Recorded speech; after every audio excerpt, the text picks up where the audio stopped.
안녕하세요. 데이터 전처리와 데이터 시각화 강의 진행하는 강지영입니다. 이번 시간에 살펴볼 내용은 데이터 시각화입니다.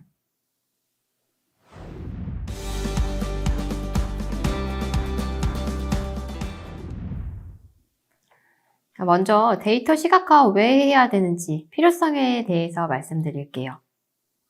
지금 보시는 데이터는 케글이라고 하는 데이터 분석을 좋아하는 그리고 데이터 분석을 위해서 다양한 기능 그리고 다양한 대회를 개최하는 하나의 플랫폼에서 한 설문조사의 결과인데요.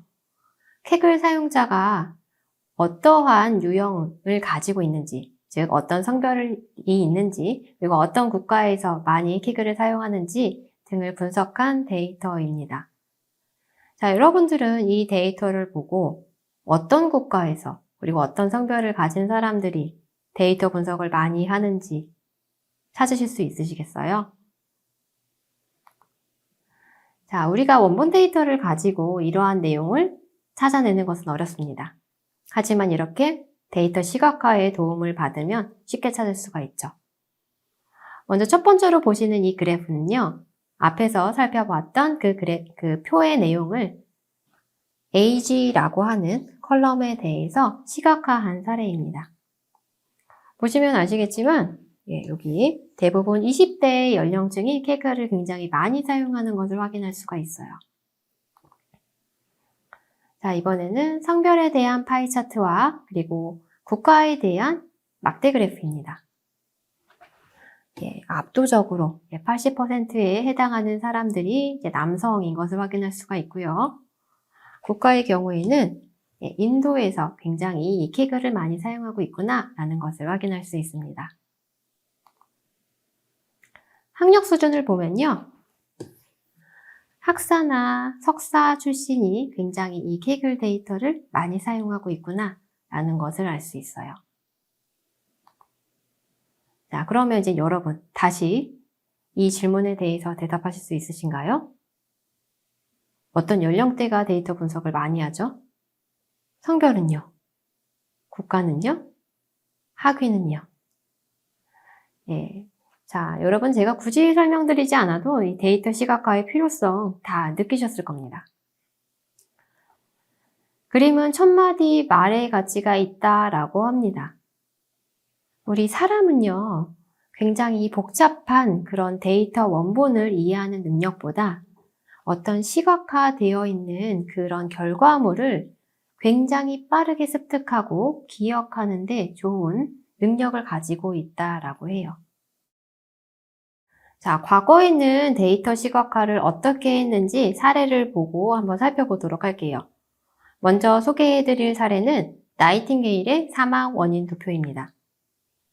나이팅게일은 전쟁터에서 사망하는 병사보다 전염병으로 인해서 희생하는 병사가 더 많다는 것을 영국 정부에 알리기 위해서 지금 우리에게 중요한 것은 위생이다 라는 것을 설득하기 위해서 이러한 그래프를 만들었다고 합니다. 여기 우측부터 보면요. 1854년 4월부터 3월까지 사망자 수를 표시를 했는데 푸른색에 해당하는 것은 전염병 때문에 사망한 사망자 수, 그리고 붉은색은 전투 중 부상 때문에 사망한 사망자 수라고 합니다. 보시면 아시겠지만 푸른색이 굉장히 많은 영역을 차지하고 있습니다. 그리고 그 다음 해에 또 마찬가지로 여전히 전염병 때문에 사망하는 사망자 수가 많음을 확인할 수가 있습니다. 자, 그 다음 사례는 나폴레옹 모스크바 침공 다이어그램입니다. 나폴레옹이 모스크바에 침공할 때에 처음에 진격했을 때에는 이렇게 많은 수의 병사들과 함께 했는데 점점 가면서 추위와 그리고 다양한 어려움 때문에 병사들의 수가 굉장히 급감했고 그리고 돌아오는 과정에서도 많이 줄어든 것을 쉽게 확인할 수가 있죠. 자, 최근에도 우리 데이터 시각화를 사용한 사례들 많이 볼 수 있습니다. 아마 주식하시는 분들은 이런 그래프 한번 보셨을 거예요. 뒷부분에 있는 이 표는요.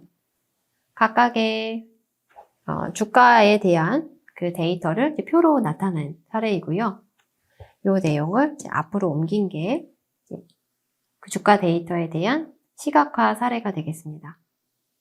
보시면 아시겠지만 각각의 섹터별로 어떤 항목들이 큰 비중을 차지하고 있는지 쉽게 확인을 할 수 있고, 그리고 컬러 값을 가지고 지금 주가가 어떠한 방향을 가리키고 있는지도 파악할 수가 있네요.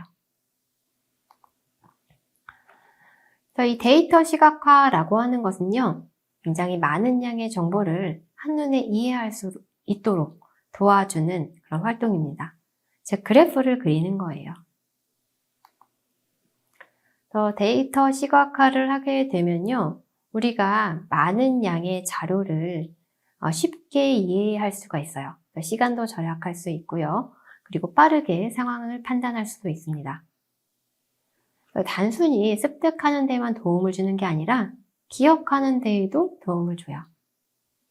그리고 데이터의 추세나 이상치를 판단하는 데에도 효과적입니다.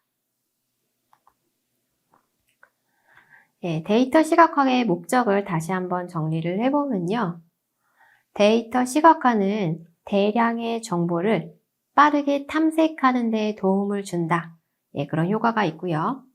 두 번째, 어떤 사건, 현상에 대해서 설명을 해줄 수 있는 그런 효과도 있습니다.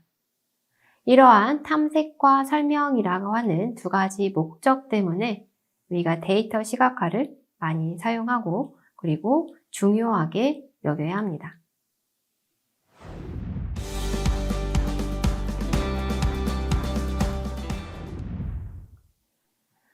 데이터 시각화를 하기 위해서 우리가 어떤 툴을 사용해서 데이터 시각화를 할 수 있는지 데이터 시각화 도구 살펴보도록 하겠습니다. 먼저 살펴볼 도구는요, 태블로라고 하는 도구예요.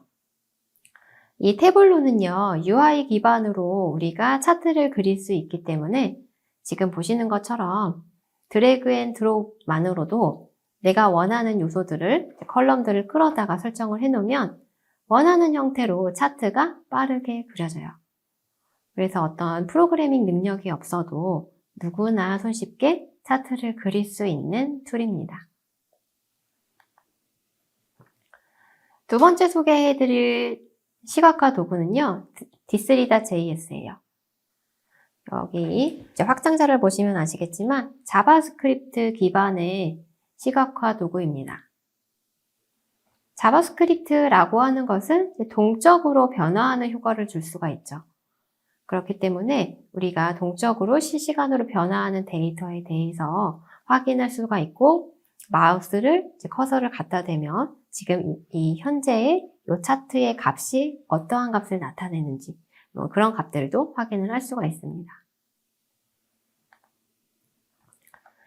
파워 BI라고 하는 것은 BI 도구예요. 비즈니스 인텔리전스의 약자죠.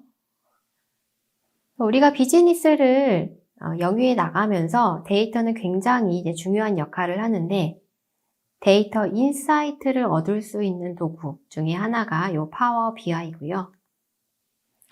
파워 BI는 마이크로소프트에서 만든 툴이기 때문에 아마 여러분들이 이제 흔히 사용하시는 워드나 엑셀과 이제 유사한 형태의 메뉴 그 구조를 보실 수 있어요.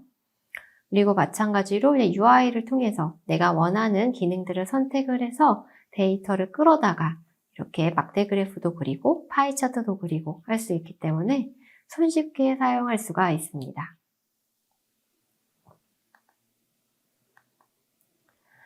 그 다음에 살펴볼 도구는 인베딩 프로젝터예요. 이 프로젝터는 좀 낯서시죠?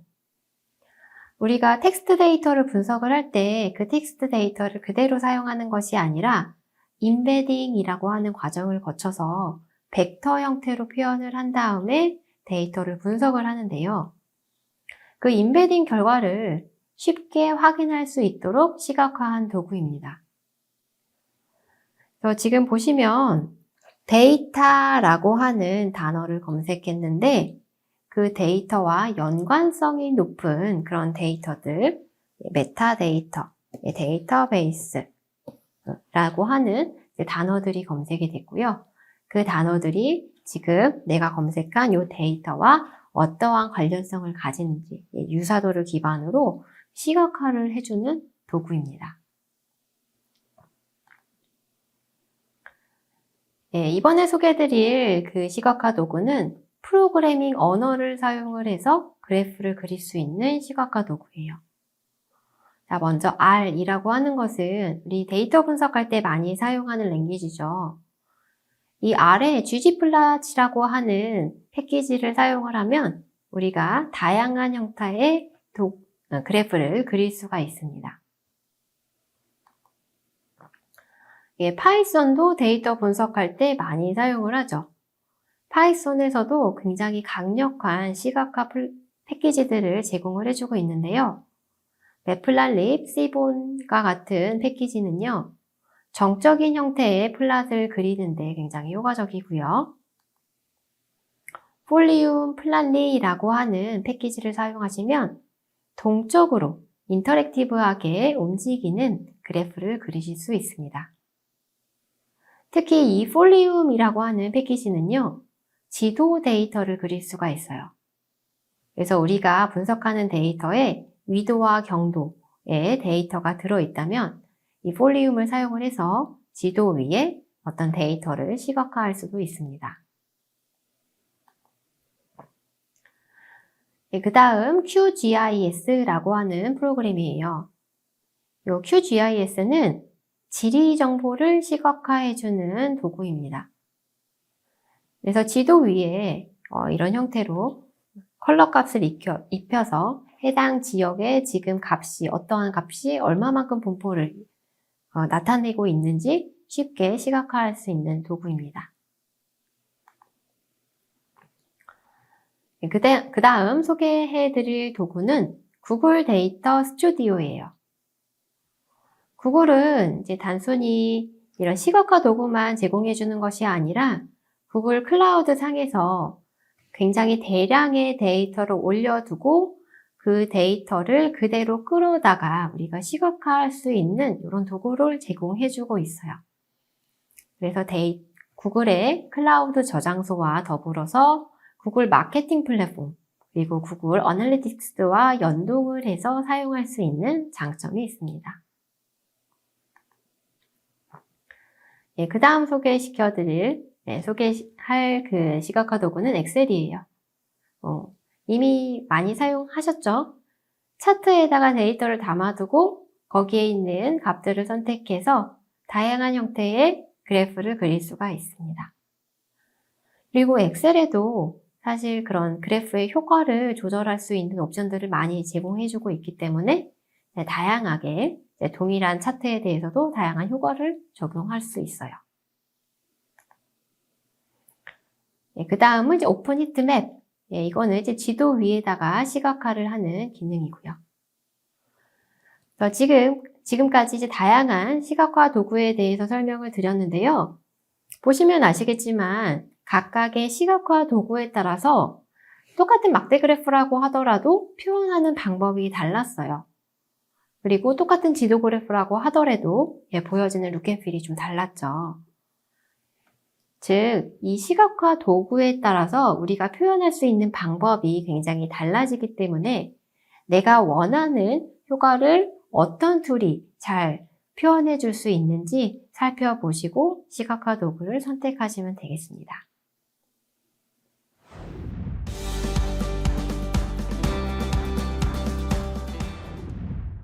이번에는 선그래프와 막대 그래프에 대해서 살펴보겠습니다. 자, 선그래프와 막대 그래프 모두 다 우리 일상생활 속에서 굉장히 자주 접하는 그래프들이죠. 먼저 선그래프부터 살펴볼게요. 우리 일상생활 속에서 볼 수 있는 그래프. 코스피 차트, 주가 정보를 확인할 때에도 이런 형태의 우리가 그래프를 확인할 수 있고요. 그리고 날씨 정보도 이런 선그래프와 함께 제공이 되고 있습니다. 그리고 어떤 매출이나 판매량 데이터를 관리할 때에도 이런 선그래프를 활용을 하면 각각의 일자별로 매출이 어떻게 변하는지, 판매량이 어떻게 변하는지 쉽게 확인을 할 수가 있죠. 즉, 이 선그래프라고 하는 것은요, 데이터가 어떻게 변화하는지, 추이, 트렌드를 확인하는 데 굉장히 용이한 데이터입니다. 자, 이 선그래프는 그래서 X축에는 일반적으로 날짜 정보를 많이 활용해요. 즉, 시간의 흐름에 따라 값이 어떻게 변화하는지를 표현할 때 굉장히 효과적이기 때문에 반드시 그런 것은 아니지만요. 이 X축에는 날짜 정보를, 그리고 Y축에는 내가 보고 싶은 변화량에 해당하는 속성을 배치를 시켜서 그리는 것이 일반적입니다. 예, 선그래프 사례를 한번 살펴볼게요.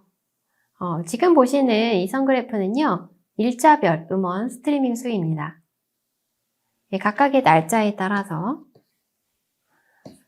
음원의 정보가 있죠. 예, 음원이 지금 스트리밍 수가 어떻게 변화하는지를 담고 있는 데이터예요. 이거를 이렇게 시각화를 할 수가 있죠. 예, 여기 보시면 아시겠지만 일부 값들은 이렇게 널 값이 들어가 있어요. 아마 여기 널 값이 들어가 있는 이유는 데이터 수집의 문제라기보다는 이 시점에 해당 음원이 스트리밍이 되지 않았다, 출시가 되지 않았다라고 이제 예측을 할 수가 있을 것 같습니다. 시각화한 결과를 보면요. 예, 여기 주황색 값부터 볼까요? 예, 데스파시토라고 하는 이 음원은 2017년 한 2월 부근, 1월 말쯤부터 스트리밍이 되기 시작을 했고요. 초반에는 좀 이렇게 증가하는 듯 하다가, 지지부진하다가, 갑자기, 요 4월 말쯤부터, 폭발적으로 스트리밍 수가 증가한 것을 확인할 수가 있어요. 그리고, 다른 음원들, 대부분의 음원들이 어느 순간에 갑자기 스트리밍 수가 확 늘었다가, 점점 그 스트리밍 되는 수가 줄어드는 것을 쉽게 확인할 수가 있죠. 그래서 전체적인 이런 트렌드를 확인하는 데도 용이하고요. 그리고 각각의 곡선을 보시면 아시겠지만 이런 형태가 계속 반복이 되고 있어요.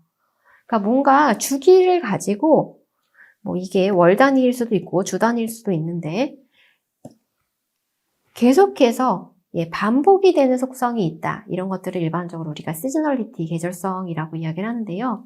반복적인 이런 속성도 보인다라는 것을 확인할 수가 있습니다.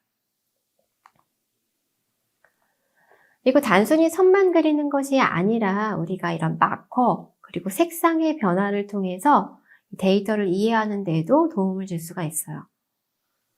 내가 전체적인 데이터가 아니라 이 중에서 어떤 피크치를 찍는 지점의 값을 보고 싶다, 강조하고 싶을 때에는 이런 형태의 마커에 도움을 받을 수도 있고요. 만약에 내가 어떤 시점 이후의 값을 예측하는데 이 선그래프를 사용했다라고 한다면 이 시점 이후의 값을 컬러 값을 변화해서 표현을 함으로써 이것은 실제 값이 아니라 예측 값이야. 그리고 어떤 것은 실제 값이고 어떤 것은 예측 값이야 라는 것을 범주로 표시를 해줌으로써 쉽게 구분을 할 수도 있습니다.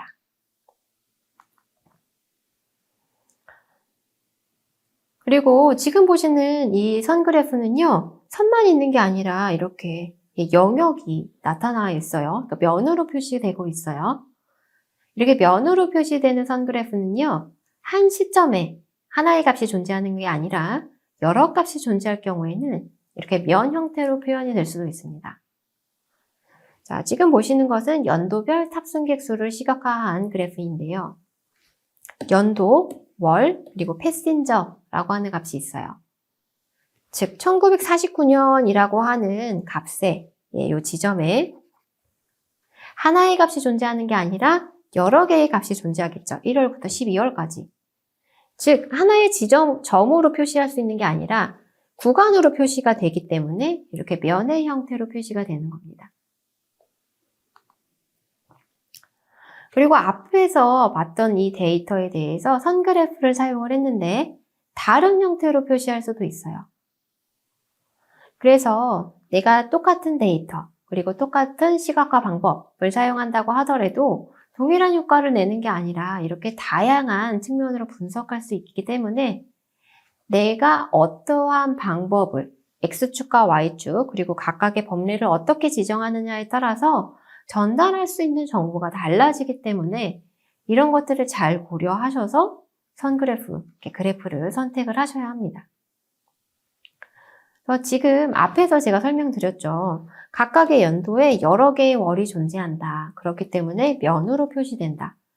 여기에서는 그런 문제를 해결하기 위해서 각각의 연도별로 그리고 월별로 어떻게 다른 추이가 보이는지를 시각화하기 위해서 시각화 방법을 다르게 사용을 했네요. 자, 면적으로 사용이 되는데 아까처럼 한 지점에 여러 값이 존재하기 때문에 면으로 표현되는 경우도 있고 이번에는 그런 게 아니라 이 각각의 값이 얼마만큼 포함이 되는지를 표현하기 위해서, 즉 누적된 값을 표현하기 위해서 면으로 표현되는 그래프도 있습니다. 그리고 X축 데이터가 꼭 시간일 필요는 없어요. 시간이 아니라 지금 보시는 것 같이 어떤 범주형 데이터에 대해서도 이렇게 선그래프를 그릴 수 있다라는 것 볼 수 있고요.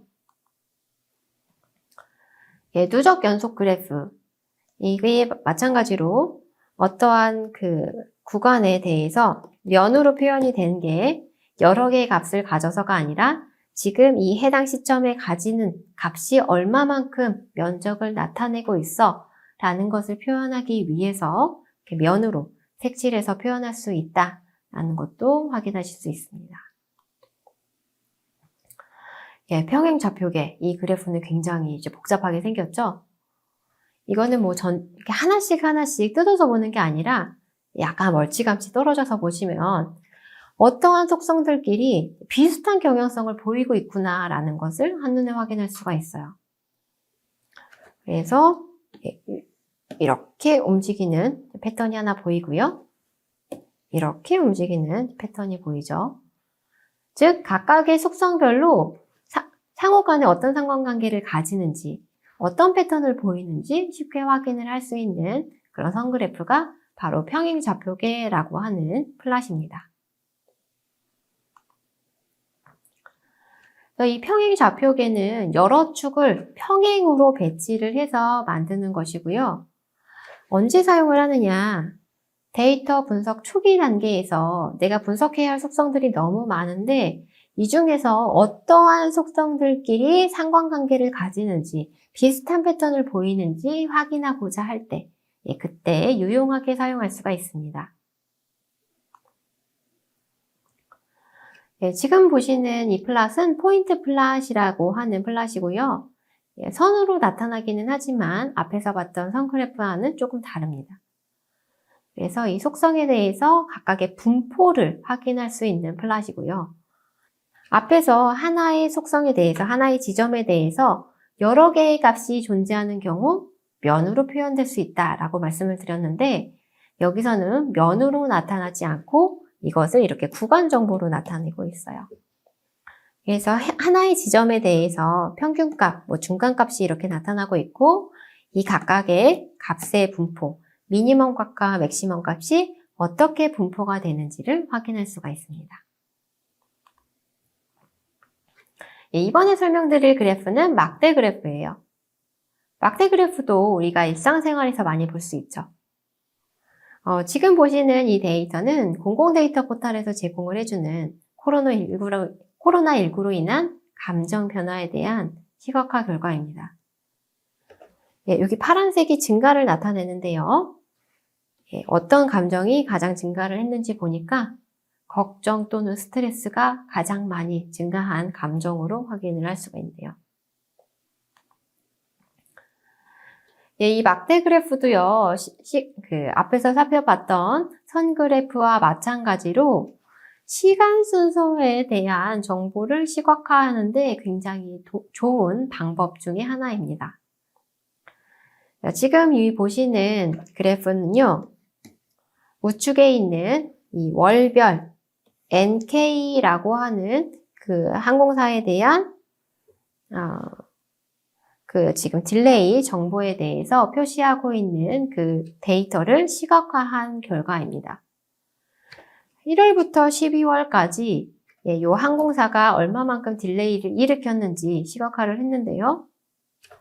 여기 삐죽 튀어나온 값 가장 눈에 띄네요. 그래서 6월에 가장 많이 딜레이가 있었고, 그리고 상대적으로 겨울철에는 딜레이가 적은 것을 확인할 수가 있습니다. 앞에서 선 그래프에서도 하나의 지점에 여러 개의 값이 존재하면 단일한 선이 그려지는 것이 아니라 면으로 표시될 수 있다라고 했는데요. 막대 그래프도요. 하나의 대표값으로 표시하지 않고 지금 이 값에 얼마만큼 데이터가 분포하고 있어 라는 것을 함께 표시할 수도 있습니다. 꼭 생일 케이크에 초를 꽂은 것처럼 이렇게 막대를 꽂아가지고 그 데이터의 분포를 함께 표시해 줄 수도 있어요. 그리고 막대 그래프를 그릴 때 이렇게 색상을 통해서 범주를 구분할 수도 있습니다.